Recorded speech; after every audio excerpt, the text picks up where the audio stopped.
Break for life, break की बात हम कर रहे थे। गाड़ी में ब्रेक का बड़ा इंपॉर्टेंस है, लेकिन ब्रेक क्या करता है? हमारे जर्नी को धीरे कर देता है, हमारे जर्नी में रुकावट कर देता है, जर्नी की जो स्पीड की जो एक्साइटमेंट है उसको बहुत कम या खत्म कर देता है। लेकिन इन सब के बावजूद भी क्या हम चाहेंगे कि हम अपनी गाड़ी की ब्रेक को उठा के फेंक दें? Anybody? Still we know the importance of break. जिस दिन हमें लगता है कि भाई हमारे गाड़ी का ब्रेक रिलायबल नहीं है, उस दिन हम गाड़ी नहीं चलाते। तो बॉडी में गॉड ने या नेचर ने बहुत सारे ऐसे ब्रेक बनाए हैं। तो ब्रेक का मतलब है सम डिस्कंफर्ट ऑब्वियसली। तो बॉडी में बहुत सारे ब्रेक्स हैं, राइट? जैसे रास्ते में कोई पत्थर आएगा तो ब्रेक तो लगाएंगे ही आप, राइट? तो कोई और पीछे जो जानता नहीं है वो बोलेगा यार ये ब्रेक क्यों लगा दिया आपने, लेकिन पत्थर से जब टकराएंगे तो वो तो सारा डिजास्टर हो जाएगा। You understand that? तो ब्रेक आपको बचाता है। ब्रेक लगा के स्पीड को घटा के एक्साइटमेंट जरूर कम होती है, पल भर के लिए लगता है कि हम तो रुक गए, राइट? लेकिन हमारी स्पीड कम हो गई, लेकिन हम कंफर्टेबल हो गए, हम सेफ हैं। ठीक उसी तरह से बॉडी में कई सारे ब्रेक्स हैं and they are stone. Body में बनता है, ट्यूमर बनता है, कैंसर बनता है। अच्छा, ये सारी चीजें मान लो आपको मैं ऑप्शन देता हूं, भगवान ऑप्शन देता है, आपके बॉडी में स्टोन नहीं बनेगा आज से, ट्यूमर का नामो निशान नहीं रहेगा, आपके बॉडी में कैंसर नहीं बनेगा। आप चाहते हैं या नहीं चाहते? तो क्या बोलेंगे आप कि स्टोन बने या ना बने?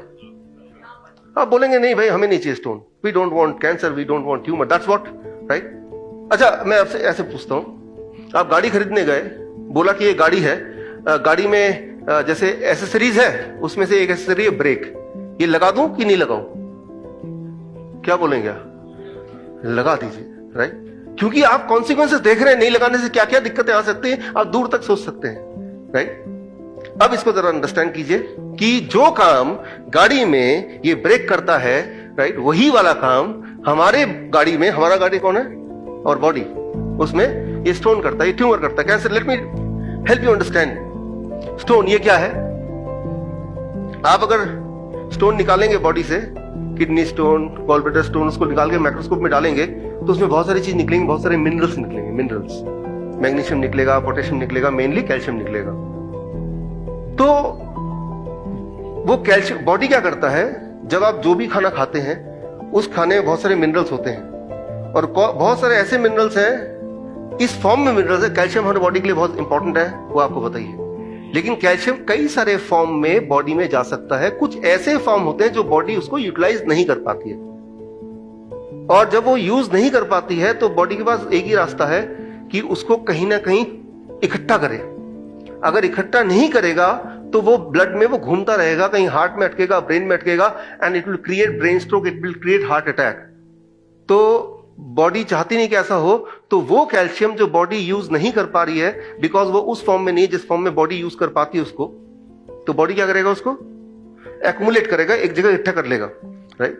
So that is called stone, right? लेकिन वो इकट्ठा करते रहता है। जिस तरह से आपके घर में एक डस्टबिन है, राइट, जो भी कूड़ा आता है हर बार ले जाके आप म्युनिसिपैलिटी के डस्टबिन में जाके नहीं फेंक सकते, तो आप पूरे दिन भर में उसको इकट्ठे करते रहते हैं। दिन में एक बार आपने ऐसा जुगाड़ किया हुआ है कि कोई आएगा, वो डस्टबिन वो सारा खाली करके दोबारा से छोटा वाला डस्टबिन आपको वापस कर देगा, राइट?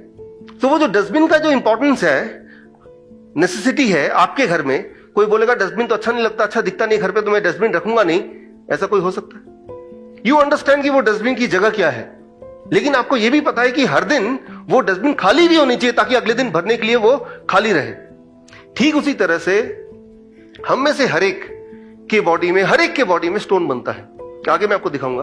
हर एक के बॉडी में स्टोन बनता है, बन के एक पर्टिकुलर साइज तक पहुंचता है, 3 mm, 4 mm, 5 mm, 6 mm, 7 mm, right? जिस तरह से आपके घर में डस्टबिन में आपने जो भी कूड़ा डाला वो भरता जाता, लेकिन दिक्कत कब आएगी? जब कूड़ा ज्यादा हो, डस्टबिन का साइज कम हो। That is the time when it will be painful. तब वो जो कूड़ा है इधर उधर फैलेगा, तब स्मेल आएगी, that is the time, right? कूड़ा होना, राइट, वो तो इनएविटेबल है, कूड़ा होना भी इनएविटेबल है, जरूरी है, और डस्टबिन का होना भी जरूरी है, लेकिन लिमिट है, राइट? वो इतना बड़ा डस्टबिन है कि एक दिन का जो कूड़ा है वो मैनेज कर लेता है। अधिकतर केसेस में कभी कभी आप में से किसी घर में पार्टी है, बर्थडे पार्टी है, उस दिन वो डस्टबिन एकोमोडेट नहीं कर पाएगा, इजंट इट? ठीक इसी तरह से आपके जीवन में भी कभी कभी अनजाने में ऐसी पार्टी हो जाती है कि वो स्टोन का साइज इतना बड़ा हो गया कि उसके लिए जितना नियुक्त साइज था उससे बड़ा हो गया, about 10 mm। That is the time जब आपको दर्द होना शुरू होता है, राइट? तो दर्द होना शुरू होगा तो आप क्या करेंगे? The first response is you will go to the doctor, right? तो डॉक्टर बोलेगा कि भाई स्कैन कराओ, अल्ट्रासाउंड कराओ, और उसमें वो स्टोन निकलेगा। स्टोन निकलेगा तो फिर अब तो आपको आगे की कहानी में क्या बताऊं, आपको पता ही है कि क्या क्या प्रोटोकॉल होंगे, किस तरह सर्जरी होगी, और बट वो कोई ऑप्शन नहीं है, वो स्टोन कोई खराब नहीं है, और बॉडी में मैकेनिज्म है, स्टोन अगर बनता है तो फिर वो स्टोन धीरे धीरे कम भी हो जाता है। वो मैकेनिज्म मैं आपको बताऊंगा आगे, राइट? तो अगर तो दर्द हो रहा है तो याद रखिए वो स्टोन होगा या ट्यूमर होगा या सिस्ट होगा या पॉलिप होगा। वो वैसे भी हमारे बॉडी में है, लेकिन उसकी साइज निर्धारित साइज से थोड़ा ज्यादा बढ़ गया है, दैट्स ऑल। अगर तो बढ़ गया है तो उसको लेट द बॉडी हैंडल, लेकिन बॉडी कैसे हैंडल करेगी, I will come to that, right? उसमें मैं अभी आऊंगा, how the body will handle. ठीक इसी तरह से हम कैंसर की बात करते हैं, हमें लगता है कैंसर एक बीमारी है। कैंसर, ऐसा कोई भी इंसान नहीं हमारे यहाँ पे जिसके बॉडी में कैंसरस सेल ना हो। कैंसर क्या है इसको थोड़ा अगर समझ लेंगे तो इसको जूझना कैसे है वो भी आपको इजीली अंडरस्टैंड हो जाएगा, how we can come out of it. In fact ये उल्टा है, किसी की बॉडी में अगर कैंसर ना हो तो उस इंसान को हार्ट अटैक, ब्रेन स्ट्रोक होने के चांसेस बढ़ जाते हैं। मैं आपको एग्जांपल देकर समझाता हूं वेरी सिंपली। ब्रेस्ट कैंसर सुना आपने, ब्लड कैंसर सुना आपने, लंग कैंसर सुना आपने, हार्ट कैंसर सुना है किसी ने? हार्ट कैंसर नहीं होता, heart is always protected from cancer, right? तो हार्ट कैंसर सुना नहीं, हर जगह कैंसर होता है, हार्ट इज प्रोटेक्टेड, राइट? तो ये क्लू दे रहा हूं मैं कि कैंसर इज इंपॉर्टेंट, राइट? वो कैसे इंपॉर्टेंट है वो मैकेनिज्म मैं आपको थोड़ा I will try to make you understand, so that उस मैकेनिज्म से you will start appreciating what is cancer and how we can take care of it. अब देखिए,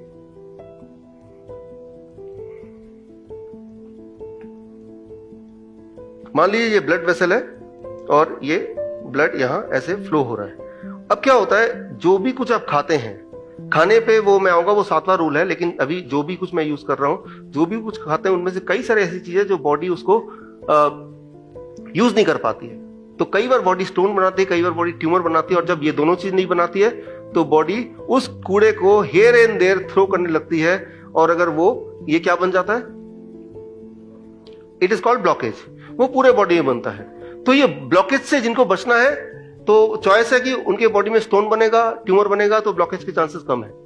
लेकिन जो लोग हैं कि भाई स्टोन आसानी से नहीं बनता है या ट्यूमर नहीं बन रहा है, तो कूड़ा तो है, बॉडी तो कहीं ना कहीं फेंकेगी। मान लो आपके घर में कूड़ादानी नहीं है, लेकिन कूड़ा तो फिर भी बनेगा, तो क्या होगा, वो कूड़ा कोई कहीं भी फेंकेगा। घर में जितने ही मेंबर हैं they will throw anywhere, because there is no particular place, कोई एक जगह नहीं बनी हुई उसके लिए, राइट?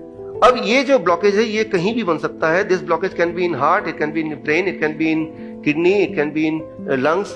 बॉडी के किसी भी ऑर्गन में ब्लॉकेज हो सकता है, और जहां भी होगा उस वाला ऑर्गन जो है वो ठीक से काम नहीं करेगा, तो फिर वो वाली बीमारी का नाम आपको बता देंगे डॉक्टर कि आपको तो ये वाली बीमारी है। वो किडनी फेलियर बोलेंगे या हार्ट डिजीज बोलेंगे, लेकिन कारण तो एक ही है कि वहां पे कूड़ा है जो इकट्ठा है, राइट? और वो धीरे धीरे बढ़ रहा है, एक लिमिट तक बढ़ रहा है, उसके बाद जब यहां तक पहुंच गए पूरी तरह से ये ब्लड फ्लो होना बंद हो गया।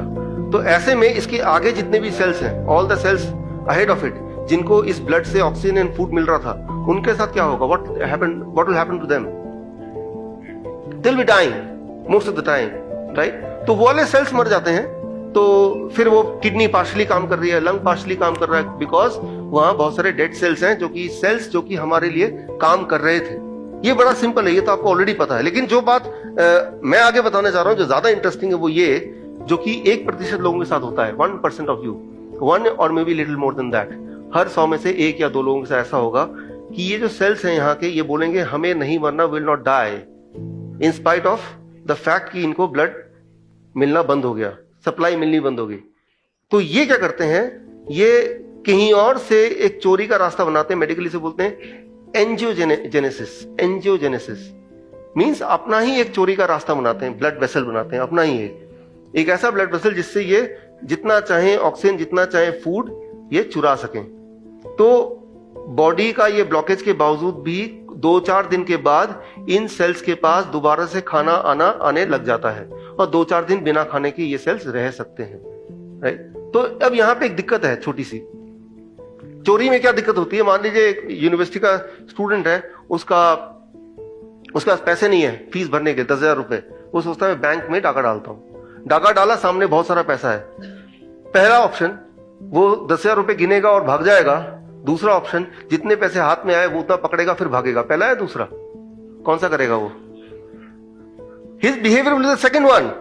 इरादा कुछ और था उसका, जब मकसद कुछ और था, लेकिन जब सामने एक्शन में आया तो कुछ और हो गया। ये तो आपको क्लियरली पता है। ठीक उसी तरह से हमारे सेल्स भी बिहेव करते हैं इंटरनली, कि जब एबंडेंस में फूड आने लगता है तो ये सिर्फ उतना ही नहीं ले रहे हैं जितना इनको जरूरत है जीवित रहने के लिए, ये एक्स्ट्रा सप्लाई ले रहे हैं। एक्स्ट्रा सप्लाई में क्या होगा यहां पे?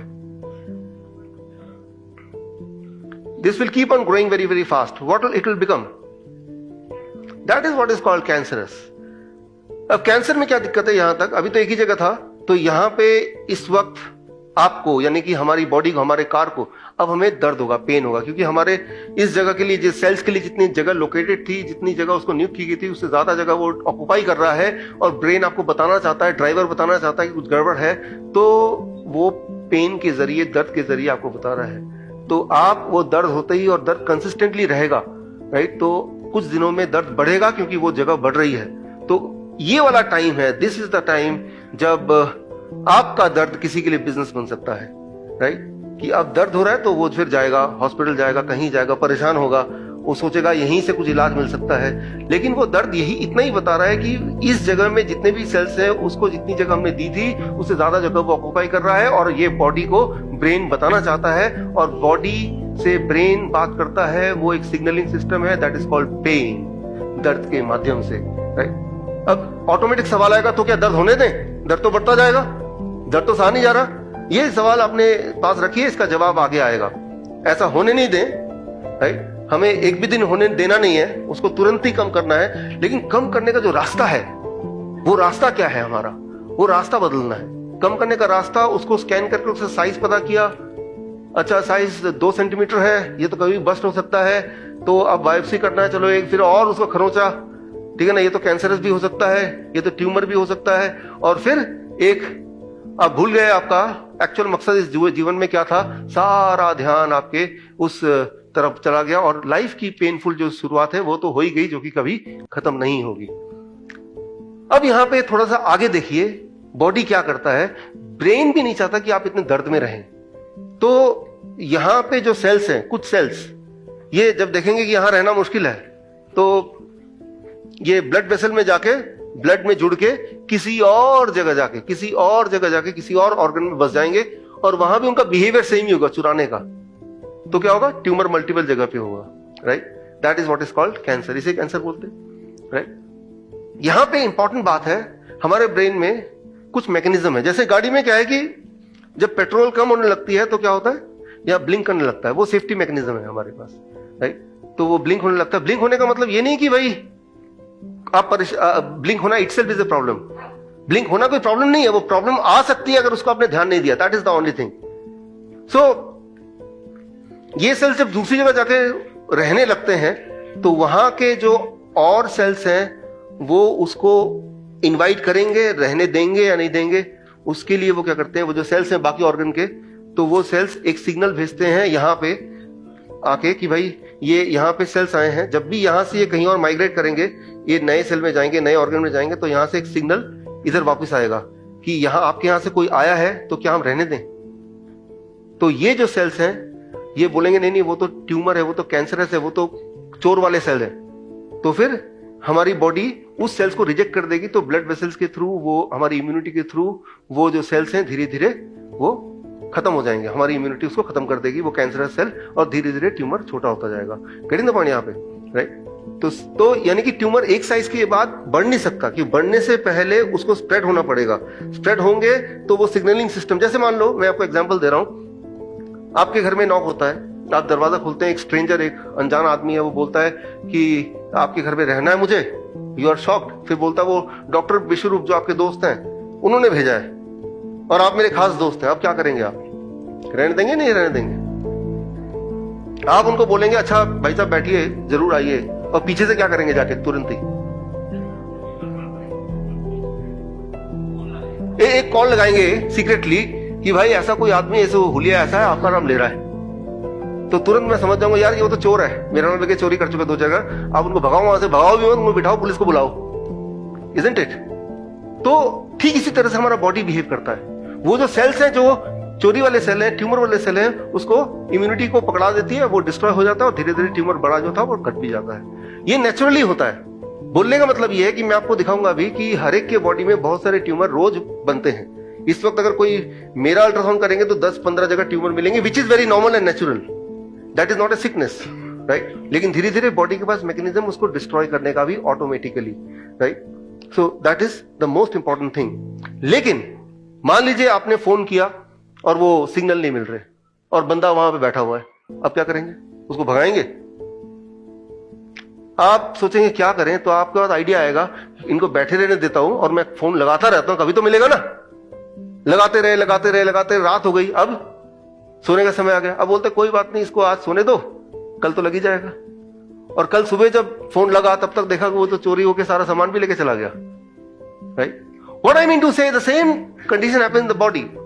कई बार आपकी बॉडी की जो सिग्नलिंग सिस्टम है वो ठीक से काम नहीं करती है, and that is the time जब ये जो चोर वाले सेल्स हैं, इसको मौका मिल जाता है दूसरी जगह जाके बैठ जाने का, उस चोर की तरह जो आपके घर में बैठ गया, बिकॉज वो फोन नहीं लग रहा था। जब भी आपकी बॉडी की सिग्नलिंग सिस्टम फेल होती है, उस फेल होने के पीछे सिर्फ एक कारण है। वो कारण अगर आप हटा देंगे, आपकी बॉडी की सिग्नलिंग सिस्टम फेल नहीं होगी और ट्यूमरस ग्रोथ, कैंसरस ग्रोथ एक लेवल से ज्यादा बढ़ नहीं सकता। मैं ये नहीं बोल रहा हूं कि ट्यूमर नहीं होंगे आपके बॉडी में या कैंसर सेल नहीं होंगे, वो तो नेचुरल फिनोमिना होगा। मैं ये नहीं बोल रहा हूं कि घर पे डस्टबिन नहीं होगा, डस्टबिन तो होना ही होना है, लेकिन उसका साइज और कितना कूड़ा निकलेगा वो एक मैनेजमेंट है, राइट? सो वो एक चीज, उसे बोलते हैं टेक्निकली, केमिकली उसका नाम है, एक चीज है, दैट इज, वो अगर अपने बॉडी से आप हटा दें तो सिग्नलिंग सिस्टम की फेल नहीं होगी। सिग्नलिंग सिस्टम फेल नहीं होगी तो ट्यूमर एक लेवल से ज्यादा बढ़ेगा नहीं, वो अपने आप वैनिश हो जाएगा। उस नाम को, उसको कहते हैं, I am writing here, dioxin, या इसको और कहते हैं डीएलएस, डायक्सिन लाइक सब्सटेंस। डीएलएस क्या होता है, आसान शब्दों में इसको बता दूं, किसी भी तरह का केमिकल जो बॉडी के लिए नहीं बना, जैसे दवा लेते हैं तो वो केमिकल है, राइट? प्रोसेस्ड फूड लेते हैं वो केमिकल है, राइट? तो या किसी चीज को बहुत ज्यादा जलाते भुलाते हैं तो उसका जो काला काला उसका राख रह जाती है, दैट इज ए डाइऑक्सिन। वो जब बॉडी में जाता है तो वो हमारे बॉडी के सिस्टम को, सिग्नलिंग सिस्टम को फेल कर देता है। ठीक उसी तरह से याद कीजिए, बजाज स्कूटर, कई बार हमारा स्पार्क प्लग हम उसको साफ करते थे, याद है? क्योंकि उसमें कचरा भर जाता था। तो कचरा भरेगा तो वो सिग्नल नहीं आएगा, सिग्नल नहीं आएगा तो वो स्कूटर स्टार्ट ही नहीं होगा। ठीक उसी तरह से आपके बॉडी की जो सिग्नलिंग सिस्टम है उसको फेल करने के लिए only one thing which is chemically called dioxin, और it is called DLS. And what is that? कि जब भी कोई केमिकल बॉडी में जाएगा तो दैट कैन फेल इट। तो जब भी आप कोई भी दवा लेते हैं, कोई भी केमिकल लेते हैं, चाहे वो डायबिटीज की दवा हो, हार्ट की दवा हो, कोई भी दवा हो, that is adding to failing your signalling system. वो आप सिर्फ एक ही काम कर रहे हैं, अपने ही सिग्नलिंग सिस्टम को फेल करने की तरफ उसको बढ़ा रहे हैं, right? So our body is not design to take the medicine. Obviously फिर सवाल आएगा, तो मैं हार्ट का पेशेंट हूं, पिछले 10 साल से दवा ले रहा हूं, कल से दवा ना लूं क्या? ये क्वेश्चन बड़ा इंपॉर्टेंट है, इसका आंसर आएगा, लेकिन उससे पहले आपको मैकेनिज्म थोड़ा बहुत अंडरस्टैंड करना पड़ेगा। अब आती है बात, हार्ट कैंसर क्यों नहीं होता? हार्ट कैंसर सिर्फ इसलिए नहीं होता, मैंने आपको बताया था कि ये जो चोर रास्ता, ये कितने दिन में बन जाएगा? कितने दिन में बनेगा? लगभग 3-4 दिन, 2-3 दिन में। और उतने दिन ये जो सेल्स हैं वो बिना ऑक्सीजन के रह सकते हैं, बॉडी के अलग अलग जगह के सेल्स, सिवाय हार्ट के सेल्स के। हमारे सारे ऑर्गन में, सारे मसल्स में हार्ट ही एक ऐसा ऑर्गन है जो लगातार काम करता है जब से आप पैदा हुए हैं। बाकी तो रेस्ट मिल जाता है ना, पैरों को, हाथों के मसल्स को, हार्ट को मिलता है? मिला कभी? क्या आप चाहेंगे यार काफी साल हो गया, तुम भी थोड़ा रेस्ट ले लो? नहीं, you do not want it, right? आप, right, you will not dare to ask the heart to take a rest. तो हार्ट के मसल्स 1 सेकंड भी रेस्ट नहीं लेते हैं, क्योंकि वो 1 सेकंड रेस्ट नहीं लेते हैं, तो उसको लगातार continuous supply of oxygen and food चाहिए in comparison to other cells. तो हार्ट के सेल्स 2 दिन वेट नहीं कर सकते कि ये वाला रास्ता बने, उससे पहले ही वो इट विल डाई। इसीलिए हार्ट अटैक होता है, इसीलिए ब्रेन स्ट्रोक होता है, राइट। बाकी सेल्स जो जहां जहां वेट कर सकते हैं वहां पे तो कैंसर बन जाता है, ट्यूमर बन जाता है, लेकिन ट्यूमर को भी ठीक किया जा सकता है, वो भी ठीक हो जाता है, राइट। सो अब हम यहां पे मैं ये बोल रहा था कि ये जो बॉडी के नेचुरल मैकेनिज्म है, कैंसर के बनने के, ट्यूमर के बनने के, स्टोन के बनने के, बॉडी का नेचुरल मैकेनिज्म है। At the same time body के पास तरीका है, वो डस्टबिन में डस्ट जमा हो गया, कूड़ा, उसको 24 घंटे बाद वापस फेंक दो, खाली डस्टबिन दोबारा रख दो। ये लगातार आपके घर में हर दिन होता आया है, राइट। हमारे बॉडी भी एक घर है, उसमें भी रोज ये होता है। लेकिन अगर कोई बीच में अड़ंगी लगाए कि आप तो ड्राइवर सीट पे बैठे हैं, लेकिन बॉडी के सारे कंट्रोल कार की तो आपने किसी न किसी को दी हुई है, एक डायबिटीज की दवा ले रहे हैं, फिर शाम को हार्ट की दवा ले रहे हैं, रात को सोने से पहले कोलेस्ट्रॉल वाली दवा या कोई और दवा ले रहे हैं। तो ऐसे में हमारा जो ड्राइवर यहां बैठा है, वो ड्राइवर सोचता है, यानी कि ब्रेन, यार तुम ही कर लो यार, मैं क्या कर रहा हूं, राइट। तो यू आर बेटर जज देन मी। तो ये जो कंट्रोल है, इसको हर हाल में अपने हाथ में रखना है। और जिन लोगों ने आप में से ये कंट्रोल किसी और को दिया हुआ है, यानी कि जो लोग दवाइयों पे हैं, वो कंट्रोल धीरे धीरे वापस लेना है। धीरे धीरे कैसे एग्जैक्टली वापस लेना है, स्टेप बाय स्टेप, क्योंकि वो कंट्रोल वापस लेने में आपकी कोई मदद करेगा? डॉक्टर मदद करेगा? नहीं करेगा, नहीं करेगा। वो आपके घर वाले जो यहाँ पे नहीं आए, वो मदद करेंगे? हाँ, आप जाके बोलेंगे मैं एक सेमिनार में गया था, तो ये दवाइयां कल से मैं छोड़ रहा हूं, क्या बोलेंगे? पापा आप तो हेल्थ सेमिनार में गए थे और ये मेंटल पेशेंट बन के आ गए, चलो पकड़ो इसको, जाके पहले तो डॉक्टर को दिखाओ। कोई मदद नहीं करेंगे। यानी कि जो भी यहाँ पे आप सीख रहे हैं, चुपचाप ही करना पड़ेगा, सीक्रेटली करना पड़ेगा आपको, right. So coming to the second rule, and that is stone, tumor, cancer, these are not disease, these are like the dustbin, these are like brakes which are very very important for the body। लेकिन ये break भी कई बार fail हो जाते हैं क्योंकि हम अपना कंट्रोल किसी और को दे देते हैं। That one reason is dioxin. I told you dioxin is nothing, chemicals, too much chemical in the body, that is called dioxin, DLS जिसको बोलते हैं। तो केमिकल में दवाइयां भी तो केमिकल ही हैं, राइट। तो उसको भी आपको खत्म करना पड़ेगा, कम नहीं करना पड़ेगा, खत्म करना पड़ेगा। और अगर आप सोचते हैं कि दवाई खत्म कर देंगे तो कहीं ऐसा ना हो कि मैं मर जाऊं या मुझे हार्ट अटैक आ जाए, कुछ आ जाए। एक बात याद रखिए, मैंने वैक्सीन का एग्जांपल दिया, आगे भी मैं आपको एग्जांपल दूंगा। अगर आप जिंदा हैं तो दवाइयों की वजह से जिंदा नहीं है, आप दवाइयों के बावजूद भी जिंदा है। इस बात को समझिए। Thank you. चंडीगढ़ में भारत का पहला इंटीग्रेटेड मेडिकल साइंसेज का हॉस्पिटल शुरू किया गया है, जिसका नाम हिम्स रखा गया है, hospital and institute of integrated medical sciences, जहां पर एलोपैथी, आयुर्वेद, होम्योपैथी, नेचुरोपैथी सब एक ही साथ पेशेंट को ठीक करने के उद्देश्य से काम करती है। ये सारी पैथियां, जिसमें डॉक्टर विश्वरूप राय चौधरी, डॉक्टर अमर सिंह आजाद, डॉक्टर अवधेश पांडे, आचार्य मनीष, डॉक्टर खादरवली, और इन सब की पूरी नॉलेज, ट्रेनिंग और एजुकेशन को भी यूज किया जा रहा है। फिर चाहे आपकी बीमारी छोटी हो या बड़ी, चाहे लीवर फेल हो, किडनी खराब हो, हार्ट की प्रॉब्लम हो, जोड़ों का दर्द, ऑटो इम्यून डिजीज हो, या फिर स्टेज 4 कैंसर ही क्यों ना हो, या कोई ऐसी बीमारी जिसको आपके डॉक्टर ने लाइलाज बता दिया हो, या फिर उस बीमारी का हल ऑपरेशन बताया हो, तो इन सभी समस्याओं का सही समय पर अगर समाधान किया जाए तो आपकी बीमारी का जड़ से समाधान हो सकता है। अगर आप भी हैं किसी बीमारी से परेशान, तो आप इस हिम्स हॉस्पिटल के अंदर आकर के अपनी बीमारी का जड़ से समाधान कर सकते हैं। 70 बेड के इस हॉस्पिटल के अंदर खाने पीने से लेके रहने तक का भी सारा इंतजाम किया गया है। अभी भारत के अंदर पटियाला, जीरकपुर, चंडीगढ़, डेराबस्सी और दिल्ली के अंदर 14 क्लिनिक शुरू हो चुके हैं, जहां पर सिर्फ खान पान और आपकी लाइफस्टाइल को चेंज करके आपकी बीमारियों को रिवर्स करना सिखाया जाता है और आपको अपना डॉक्टर खुद बनाया जाता है, ताकि आप या आपके परिवार के अंदर किसी को कोई भी बीमारी आ गई है तो उसे कैसे निजात पा सकते हैं और भविष्य में और कोई बड़ी बीमारी या छोटी बीमारी ना आए उससे भी कैसे बचा जा सकता है, उसके बारे में भी आपको सिखाया जाता है। अगर आप या आपका कोई किसी भी गंभीर बीमारी से परेशान है तो स्क्रीन पर दिए गए नंबर पर संपर्क करें